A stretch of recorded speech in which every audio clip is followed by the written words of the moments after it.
आप देख रहे हैं जय भारत टीवी। सर, उत्तराखंड बर्बादी में जा रहा है। ये खुल के अपने नेताओं के नाम नहीं लाना चाहते ताकि पार्टी का भविष्य खराब ना हो। पार्टी के भविष्य के सामने इनका युवा को भविष्य कुछ नहीं, मुझे एक बात बताइए आप। बात ये सर, ये मुख्यमंत्री दिल्ली की कृपा से बैठे हुए हैं और जब तक ऊपर से इन्हें आदेश नहीं मिलेगा, दबाव नहीं बनेगा, तब तक ये मानने वाली नहीं है। जो सरकार है वो अपने जो नेक्सस इन्होंने बनाया हुआ है, अधिकारियों का नेक्सस बनाया हुआ है, चेयरमैन से लेकर अनुभाग अधिकारी तक का जो नेक्सस बनाया हुआ है, उनको बचाने की ये साजिश है। यदि हैंडसम सीएम हो तो सर हैंडसम काम कीजिए ना। हम भी यही तो चाहते, इसीलिए तो आपको वोट दिया था। अगर नियत साफ है मुख्यमंत्री की, नियत साफ है आयोग के अध्यक्ष की, तो आइए और जांच करिए। उत्तराखंड बेरोजगार संघ के जो नौजवान युवा हैं वो एक बार फिर सड़कों में हैं। सवाल अब ये है इनका कि जब उत्तराखंड में एक के बाद एक पेपर लीक होता रहा, एक के बाद एक स्कैम सामने आए, लोक सेवा आयोग के अनुभाग अधिकारी, UKSSC के अनुभाग अधिकारी जो थे, जिनको परीक्षा कराने का जिन पर जिम्मेदारी थी, उन्होंने ही पेपर लीक कर दिया, तो ये पूरा मामला निष्पक्ष कैसे होगा। तो अब मांग इन युवाओं की ये है कि ये जो जांच, पहले तमाम जो भर्तियां हैं उनकी जांच पूरी हो जाए और CBI से इसकी जांच होनी चाहिए। उत्तराखंड हाईकोर्ट के न्यायाधीश के निगरानी में जांच होनी चाहिए और जांच के बाद जब जो दोषी हैं वो सलाखों के पीछे चले जाएंगे तो उसके बाद इन जो तमाम जो भर्तियां हैं उनकी परीक्षा कराई जानी चाहिए। इस मांग को लेकर देहरादून के गांधी पार्क के बाहर ये तमाम जो युवा हैं बेरोजगार संघ के, वो बैठे हुए हैं और इन्होंने चेतावनी दी है कि सरकार पहले जांच कराए और उसके बाद CBI जांच हो और उसी के बाद परीक्षाएं होनी चाहिए। तो बड़ी संख्या में जो युवा हैं वो यहाँ पहुँचे हैं। आप आइए, कहाँ से आए हैं आप? मैं टिहरी गढ़वाल से हूँ। अच्छा, क्या नाम आपका? मेरा नाम आनंद है। आनंद, ये बताइए क्या मांग है आप लोगों की, क्यों आज सड़कों पर आप लोग? हम लोग दरअसल आयोग की जो मनमानी है, यहाँ इस तरीके से पेपर लीक हो रहे हैं, इस तरीके से जो है हर बार, मतलब अगस्त में आप देखते हैं कि इतनी बड़ी भीड़ जमा होती है, उसके बाद फिर से ये भीड़ जमा हो रही है। तो इसका मतलब ये है कि आयोग अपने जो उसके कर्मचारी हैं जो पेपर लीक कर रहे हैं उनके ऊपर कोई प्रभाव नहीं है। और तो हम ये चाहते हैं कि ज़्यादा से ज़्यादा पारदर्शिता हो, जांच हो और उसके बाद परीक्षाएं हों।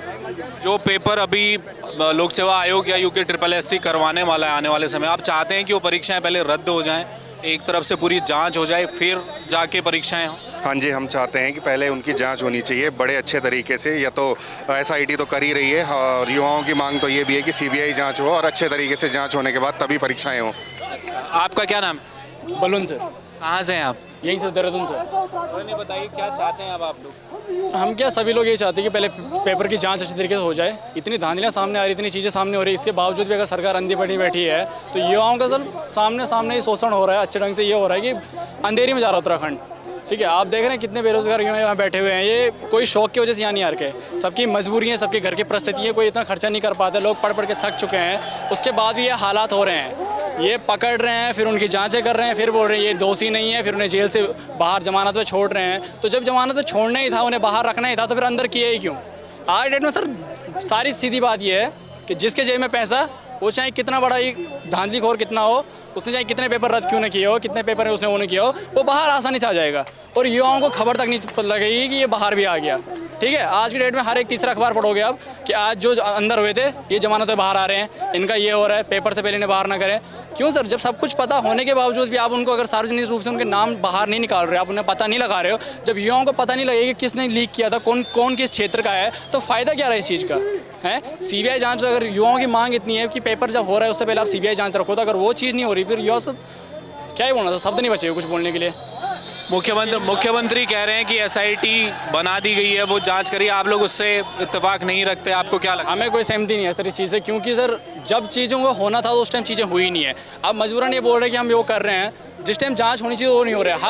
हर पेपर के टाइम पे फिर पेपर लीक, हर पेपर के टाइम पे फिर पेपर लीक। SIT की जांच तुम लोग जब कराते, जब CBI बच्चे जो बोल रहे हैं कि हमें CBI जांच चाहिए, अब तो बच्चों का भरोसा CBI जांच से उठ रहा है। क्या पता अंदर अंदर इतने पार्टनर मिले हुए हैं, क्या पता कौन क्या कर रहा है। सर उत्तराखंड बर्बादी में जा रहा है, बर्बादी में जा रहा है। तो देखिए बड़ी संख्या में यहाँ पर युवा पहुँचे हैं, हम और लोगों से भी बातचीत करेंगे। इनकी एक ही मांग है कि इस पूरे मुद्दे पर अब जो जांच होनी चाहिए वो CBI जांच होनी चाहिए। कहाँ से आए हैं आप लोग?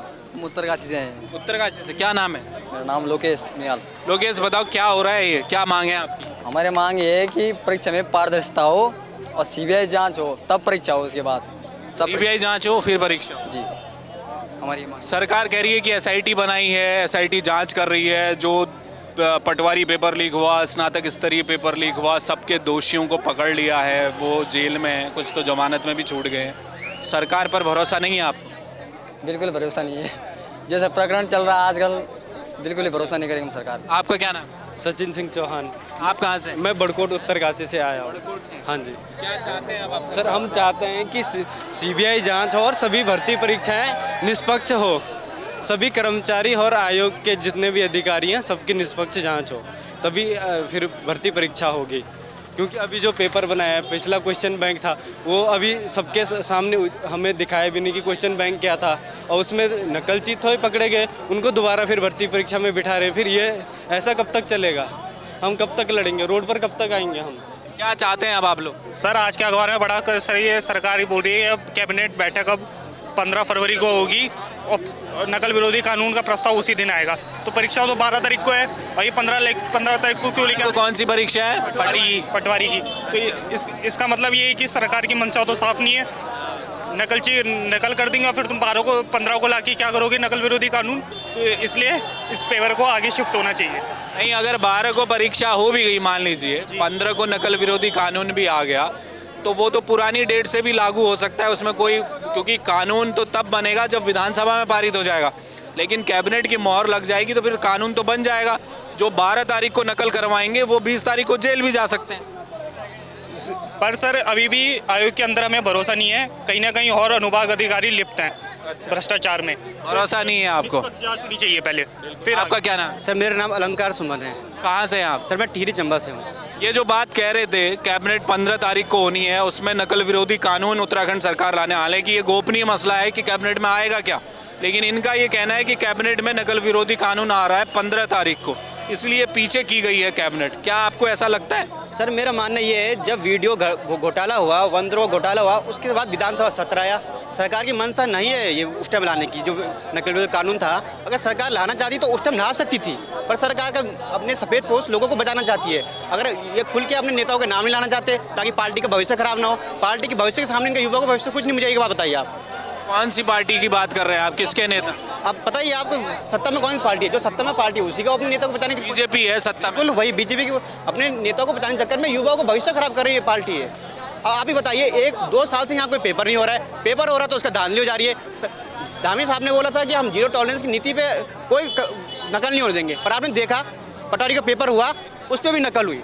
बाहर तो इन्होंने कड़े इंतजाम कर लिए, पर अंदर से तो पूरा सिस्टम ही खराब है सर। किस पे आप बताइए, किस पे भरोसा करें, किस पे ना भरोसा करें? पर ऐसा कब तक चलता रहेगा? हमारी तो एज जा रही है, हमारा पैसा भी लग रहा है, हमारा टाइम भी हो रहा है। अब हम कब तक यहाँ देहरादून में पड़े रहे? घर वाले पूछते हैं, जो पेपर जो अच्छा होता है तो उसमें धांधली हो जाती है। बाकी आप देख रहे हैं कितनी बुरी स्थिति हो चुकी है। सीबीआई जांच क्यों नहीं करा रही है सरकार, जब इतनी बड़ा घोटाला हो चुका है, इतने बड़े स्तर पे हो चुका है। हिमाचल में एक पुलिस का पेपर हुआ, उसमें घोटाला हो तो उसके बाद एसआईटी की जांच आई, फिर जब सीबीआई की जांच मिल गई, और यहाँ तो पूरा घोटाला का पूरा बाजार खुला है सर। सरकार किसका अपने भविष्य के, पार्टी की भविष्य के चक्कर में हम युवाओं का भविष्य खराब कर रही है। ऐसा कब तक चलेगा? और हम तो अब सहने वाले नहीं है। अब चाहे हमें यहाँ पे डंडा सब कुछ बैठना पड़े, हम बैठेंगे, पर अब ऐसा है या फिर सरकार सत्ता से जाएगी या फिर भविष्य हम अपना हक तो नहीं मिलेगा, हम छीन के लेंगे अपना हक। ऐसा कब तक चलेगा? सरकार अब वही है ना, हमारी बात को सुनने को तैयार ही नहीं है। सर राजस्थान में जो अभ्यर्थी नकल में पकड़े गए थे, उनकी फोटो तो अखबार में छपी थी, तो ये सरकार क्यों नहीं कर सकती ऐसा? जब एक प्रदेश की सरकार ऐसा कर सकते हो तो उत्तराखंड की सरकार ऐसा क्यों नहीं कर सकती? बात ये सर, ये मुख्यमंत्री दिल्ली की कृपा से बैठे हुए हैं, और जब तक ऊपर से इन्हें आदेश नहीं मिलेगा, दबाव नहीं बनेगा, तब तक ये मानने वाली नहीं है। दिल्ली से आदेश चाहिए? जी सर। तो देखिए, लगातार सीधे सरकार पर कटाक्ष है, और इनके जो बेरोजगार संघ के अध्यक्ष हैं बॉबी पवार, उनसे भी मैं बात करूंगा अभी। ये तमाम वो युवा हैं जो नाराज़ हैं, जिनका ये सीधा कहना है कि सरकार पहले तमाम भर्तियों की जांच कराए। आपका क्या नाम है मैडम? सर अर्चिता नेगी। कहाँ से हैं आप? देहरादून से, एंड बेसिकली बागेश्वर से हूँ। बागेश्वर से। क्या चाह रहे हैं आप लोग अब? सर आप देखिए कि हम कब से परीक्षाएं दे रहे हैं, 1 साल नहीं, 2 साल नहीं, अब पेपर देने के बाद भी जब पेपर लीक हो जाता है और उसके बाद सरकार का रवैया बहुत ढीला है। बच्चे, उत्तराखंड भविष्य, युवा जो है वो भविष्य है उत्तराखंड का। अगर हमें नौकरी नहीं मिलेगी या नौकरी देने के बाद भी भी इसमें धांधली होती है, तो बहुत दुखद विषय है हम सबके लिए। आज हम मांग करते हैं कि पहले पारदर्शी परीक्षा कराई जाए। परीक्षा करवाना बहुत आसान है, लेकिन पारदर्शी परीक्षा कराना बहुत कठिन है। और जिन नेताओं को हमने चुना है, या उत्तराखंड PSC है, यूके SSSC है, वो सबसे पहले अपनी क्रेडिबिलिटी प्रूफ करे। वो पेपर तो करा देते हैं, लेकिन हमारे पेपर लीक होते जा रहे, तो हमें बहुत दुख है इस बात का। इसलिए आज हम यहाँ पे सत्याग्रह आंदोलन के तहत सत्य की मांग करते हुए यहाँ पे आए हैं। हमें पूरा विश्वास है कि हमें न्याय मिलेगा, CBI आएगी, जांच करेगी, और उसके बाद ही हम अपनी पारदर्शी परीक्षा देने के लिए जाएंगे। ये हम लेके चल रहे हैं। तो सारी परीक्षाएं जो अभी आने समय में होने वाली हैं, उनको आप निरस्त करना चाहती हो, वो नहीं हो? नहीं, निरस्त करना हमारा उद्देश्य कभी भी नहीं था, आज भी नहीं है, पहले भी नहीं है। पहले पारदर्शी परीक्षा तो कराइए। जांच कराने में दिक्कत क्या है? जब हम इतने साल रुक चुके हैं तो कुछ महीने और रुक जाएंगे। सरकार कह रही है SIT जांच कर रही है। SIT तो जांच कर रही है, और इस पे जो भी टेक्निकलिटीज है, पर बहुत कम क्या बोलते हैं, लंबा समय लग रहा है इसमें। हम CBI की मांग इसलिए भी करें कि शायद जहाँ तक SIT नहीं पहुँच पाई है, CBI का हाथ वहाँ तक पहुँच जाए। अगर ऐसा है, जिन नेताओं को हमने चुना है, अगर उस पर CBI अपना हाथ डालती है और वो पकड़े जाते हैं, तो ये बहुत बड़ा अचीवमेंट होगा, मुझे ऐसा लगता है। नेता भी आप मानती हैं कि इन्वॉल्वमेंट है? कहीं ना कहीं अगर उनका शय नहीं होता, तो ये जितने भी छोटे माफिया हैं, या जो भी पेपर लीक करा रहे हैं, जिनका कनेक्शन UP से जा रहा है और स्टेट से जा रहा है, तो हो सकता है उनका कहीं ना कहीं हो। और वैसे भी आप देखिए ना, उत्तराखंड SSSC में जो S राजू जी हैं, जब उन्होंने इस्तीफा दिया था, तब भी उन्होंने यही बोला था कि उनके ऊपर दबाव है। अब हम बच्चे हैं, हमसे पढ़ाई कर सकते हैं, किसका दबाव है? ये तो सरकार का काम है ना, इसे जानना। सिर्फ नौकरी निकाल देना उनका काम नहीं है, पारदर्शी परीक्षा कराना भी उनका काम है। अब हमें देखिए 30% आरक्षण के लिए सड़कों पे उतरना पड़ता है, क्या सरकार की जिम्मेदारी नहीं बनती? सर, कारण तो आपको भी पता है, हमको भी पता है, और जिस तक हम आवाज़ पहुंचाना चाहते हैं उनको भी पता है। हमारा 1.5 साल जो है सरकार ने बर्बाद कर दिया, इस आयोग ने बर्बाद कर दिया। ये पैरेलल जांच करा रहे हैं, पैरेलल परीक्षाएं करा रहे हैं। इसका उत्तर हमें चाहिए कि ये क्या जल्दीबाजी है आयोग की, क्या जल्दीबाजी है सरकार की? क्या जब चुनाव आने वाले हैं ये इसका कारण है, या जो सरकार है वो अपने जो नेक्सस इन्होंने बनाया हुआ है, अधिकारियों का नेक्सस बनाया हुआ है, चेयरमैन से लेकर अनुभाग अधिकारी तक का जो नेक्सस बनाया हुआ है, उनको बचाने की ये साजिश है। हम ये बोलना चाहते हैं कि सरकार जो है वो धृतराष्ट्र का काम ना करे, वो भीष्म का काम ना करे, वो एक कर्ण ना बने और वो द्रोण ना बने। हमें चाहिए कि सरकार जो है श्री कृष्ण का काम करे, और जो इतने पार्थ यहाँ घूम रहे हैं उनके लिए श्री कृष्ण का काम करे। और ये करप्शन के विरुद्ध जो हम लड़ाई लड़ रहे हैं, अब एक धर्म युद्ध बन चुका है, और इस धर्म युद्ध में हमारा साथ दे, ना कि धृतराष्ट्र बनकर कौरवों की तरह इस जो ये भ्रष्टाचार हो चुका है, जो है हमारे पूरे राज्य को अंदर ही अंदर खा रहा है, उसको सफाई करने में हमारी मदद करे। आप ये जोशीमठ का उदाहरण देख लीजिए। कौन है धृतराष्ट्र?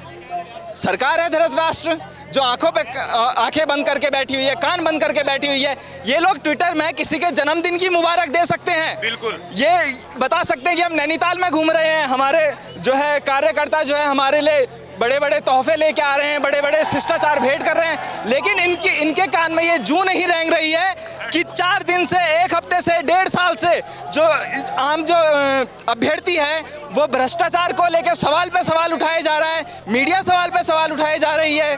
ट्विटर पे आए दिन हम लोग जो है ट्विटर कैंपेन करते हैं कि जांच करवाइए, जांच करवाइए। ये कब तक हम करते रहेंगे? हम कब तक सड़कों पे आते रहेंगे? हमारा काम है कि पढ़ाई करना, और पढ़ाई करते हुए एक निष्पक्ष और पारदर्शी तरीके से पेपर देना।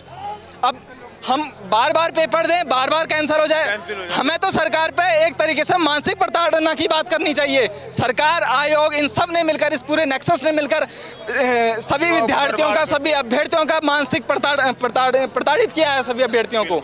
आपका नाम? मेरा नाम नितिन है। नितिन, कहाँ से हैं आप? सर, मैं चगराता से हूँ, और चगराता से आया हूँ आज यहाँ पे। CBI जांच की मांग कर रहे हैं आप, सारी परीक्षाएं रद्द हो, फिलहाल CBI जांच हो, फिर उसके बाद सरकार आगे बढ़े, यही मांग है? सर, हमारी जो मांग है, जो अभी पेपर्स है उसकी पहले जांच हो। आयोग आई थिंक धूमिल हो चुका है पूरा, और किसी का भी उसके ऊपर ट्रस्ट नहीं है। अभी संजीव चतुर्वेदी पकड़ा गया है, संजीव कुमार पकड़ा गया, अति गोपन के 3 सेक्शन है, तो तीसरा अभी भी संदेह है उनके ऊपर। और इसके साथ साथ जब भी कोई पेपर होता है तो डबल लॉकर में रखा जाता है। परीक्षा नियंत्रक के पास एक चाबी होती, एक सेक्शन ऑफिसर के पास होती है। तो हम ये पूछना चाहते हैं कि 2 चाबियों के बाद ये पेपर बाहर कैसे निकला? परीक्षा नियंत्रक भी संदेह के घेरे में है, और ये पूरा आयोग ही संदेह के घेरे में। जब तक इसकी इन्वेस्टिगेशन ना हो तब तक कोई पेपर ना हो, क्योंकि हमें आयोग के ऊपर ट्रस्ट ही नहीं है। इसीलिए हम CBI जांच की मांग करें, और जो सिटिंग जज है उनके अंडर में CBI की जांच हो, ताकि हमारा जो ट्रस्ट है वो आयोग पे बन सके। इसके साथ साथ मैं एक बात कहना चाहता हूँ, हमारे सीएम को अभी हैंडसम सीएम का वो मिला है अवार्ड, तो मैं कहना चाहता हूँ हैंडसम वो होता है जो काम हैंडसम करे। क्या हैंडसम काम ये है कि नकल हो रही है आपके राज्य में, पेपर पानी की तरह लीक हो रहा है। हिमाचल में पेपर लीक होता है, तार कहाँ से जुड़ते? उत्तराखंड से। क्या यही हैंडसम सीएम है? सीएम जी यदि आप चाहते हो, हमने इसलिए चुना था आपको, बीजेपी को इसलिए वोट दिया था 19 और 22 में, हमें विश्वास था कि अच्छा काम करेंगे। पर क्या आपका विकास यही है? युवाओं को सड़कों पर लाना, बेरोजगारी दर बढ़ाना, महंगाई बढ़ाना, क्या आप यही है? नकल विरोधी कानून आप तो अभी तक लाए नहीं हो, और नकल वाला प्रदेश बनाना, क्या यही है विकास की डेफिनेशन आपके लिए? आयोग अपने सिलेबस में जो पेपर 7 है उसमें लिखता है कि हमें एक ऐसा ऑफिसर चाहिए जो ईमानदार हो, सत्यनिष्ठ हो, पारदर्शी तरीके से काम करे। क्या आयोग की पारदर्शिता यही है कि बच्चों को ट्रस्ट नहीं है उसके ऊपर? क्या आयोग से ईमानदारी का परिचय? ईमानदारी का मतलब होता है कि किसी भी दबाव के आने के बावजूद भी अपने कामों को नियमों के अनुसार करना। पर आयोग क्या नियमों के अनुसार काम कर रहा है? नहीं। उसके ऊपर ईमानदारी है। ईमानदारी क्या है? पेपर बेच रहा है, ईमानदारी है।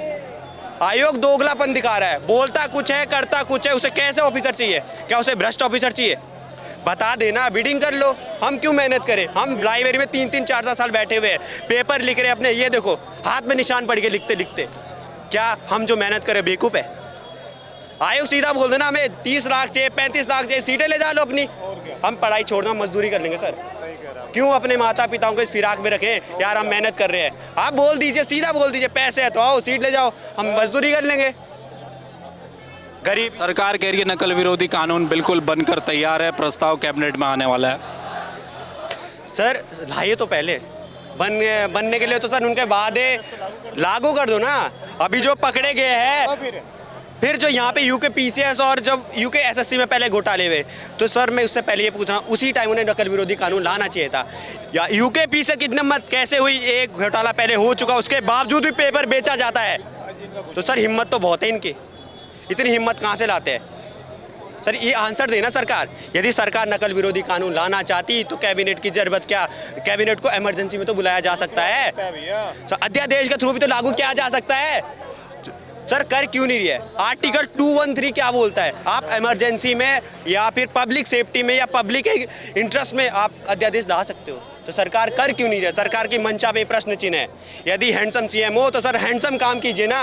हम भी यही तो चाहते, इसीलिए तो आपको वोट दिया था। पर हमारे वोट का आप ये हाल करोगे, हमें बिल्कुल अंशा नहीं थी। आप चाहते हो कि आपको 24 या 27 में फिर वोट नहीं हुआ, तो सर काम तो अच्छा करना पड़ेगा आपको। यदि मैंने आपको वोट दिया था, पर्सनल बोल रहा हूँ, 19 में और 22 में, पर शायद है ना आप ऐसे ही काम करते तो मैं आपको वोट नहीं दूंगा। और ऐसे ना जाने कितने युवा है जो आज सड़कों पर भटक रहे हैं, क्योंकि आयोग की गलतियां हैं, सरकार की गलतियां, भुगत युवा रहा है। बॉबी पवार यहाँ पर इस समय हमारे साथ हैं। बॉबी भाई ये बताओ, अब आगे आप क्या आगे प्लान कर रहे हैं, क्या मांग है सरकार से? देखिए हमारी साफ तौर पर ये मांग है कि भाई आप जांच और परीक्षाएं साथ साथ कैसे करवा रहे हो? आपके 2 अनुभाग अधिकारी जेल के अंदर बंद है, और उन अनुभाग अधिकारी के ऊपर जो कंट्रोलर है, एग्जाम कंट्रोलर, वो परीक्षाएं करवा रहा है। ये न्याय करोगे उत्तराखंड के युवाओं के साथ? पहले जांच हो फिर परीक्षा हो, पहले नकल रोधी कानून आए फिर परीक्षा हो, पहले वो नकलचियों का नाम सार्वजनिक हो फिर परीक्षा हो, पहले जो क्वेश्चन बैंक बाहर से उसे पब्लिश किए जाए फिर परीक्षा हो। 2022 के शुरुआती दौर में कुछ परीक्षाएं हुई, उसके क्वेश्चन बैंक बाहर थे, यूपी के कुछ क्षेत्रों से बरामद हुए। यहाँ पर 23 में कुछ परीक्षाएं होती है, उसके क्वेश्चन बैंक बाहर थे। कर क्या रहे हो? लोअर पीसीएस, अपर पीसीएस, बड़ी बड़ी सारी परीक्षाएं आपने भेज दी है, और आप कह रहे हैं कि सब ठीक चल रहा है। अगर नीयत साफ है मुख्यमंत्री की, नीयत साफ है आयोग के अध्यक्ष की, तो आइए और जांच करिए, और पहले जांच करिए, उसके बाद ये परीक्षाओं का जो कार्यक्रम है वो शुरू होगा। इन युवाओं की यही मांग है, पहले जांच फिर परीक्षा। 12 तारीख को पटवारी का एग्जाम होने वाला है। अभी जो कैबिनेट पीछे गई है 15 तारीख को, आपको क्या लग रहा है, नकल विरोधी कानून लेकर आ रही है सरकार? देखिए जानबूझ के पीछे की है कैबिनेट। 8-9 महीने से प्रकरण चल रहा है, 8-9 महीने से गिरफ्तारियां चल रही है, 8-9 महीने से नकल रोधी कानून की मांग चल रही है, और आप तो चाहते ही नहीं हो, आप तो चाहते ही नहीं हो कि हमारे जो लोग पकड़े जा रहे हैं, जो पार्टी के युवा मोर्चा के लोग पकड़े जा रहे हैं, मंडल के, जिले के जो लोग पकड़े जा रहे हैं, उन पर नकल रोधी कानून के तहत मुकदमा ना हो, कार्रवाई ना हो। बीजेपी के लोग आप बिल्कुल पकड़े जा रहे हैं, जो भी लोग पकड़े जा रहे हैं। अगर नकल रोधी कानून होता उसके तहत कार्रवाई होती, पर आप तो बिल्कुल करना ही नहीं चाह रहे हो ना। नियत साफ है, आइए बैठिए इन युवाओं के साथ, इनकी बात सुनिए, और समाधान निकालिए कि क्या हो सकता है। बिल्कुल। चलिए, तो ये बॉबी पवार हैं, बेरोजगार संघ के अध्यक्ष हैं, और इनका ये कहना है कि सरकार की मंशा साफ नहीं है। अगर मुख्यमंत्री धामी चाहते हैं कि सड़क पर युवा न रहे, वो अपने घर में अपनी परीक्षा की तैयारी करे, तो सबसे पहले उनको नकल विरोधी कानून लाना चाहिए, सीबीआई जांच को रिकमेंडेशन करना चाहिए, क्योंकि एक के बाद एक स्कैम लगातार उत्तराखंड में आ रहे हैं, और जब तक सीबीआई जांच नहीं होती ये युवा मानने को तैयार नहीं है। लेकिन अभी के लिए फ़िलहाल जो 12 तारीख को पटवारी का एग्ज़ाम जो होना है उसे निरस्त करना चाहते हैं, उसको पोस्टपोन करना चाहते हैं। पहले नकल विरोधी कानून आए, फिर दूसरी परीक्षा की जाए। तो एक आप बड़ी मुसीबत आप धामी सरकार के लिए है। पहले स्कैम पे स्कैम आए, जो पुरानी नियुक्तियां होनी है, जिन छात्रों ने ईमानदारी से परीक्षा पास की, उनकी परीक्षाओं में घपले घोटाले हुए, बड़ी मुश्किल से उन्हें नियुक्ति मिलने की स्थिति में वो खड़े हैं। दूसरी तरफ ये युवा है जो अपने भविष्य के लिए लड़ रहे हैं। अब देखना है कि सरकार कितनी जल्दी इन युवाओं से संपर्क साधती है, इनसे समन्वय स्थापित करती है, और आने वाले समय में क्या कुछ उत्तराखंड में और देखने को मिलता है। कैमरामैन मयूर उपाध्याय के साथ हेमभट्ट, जय भारत टीवी।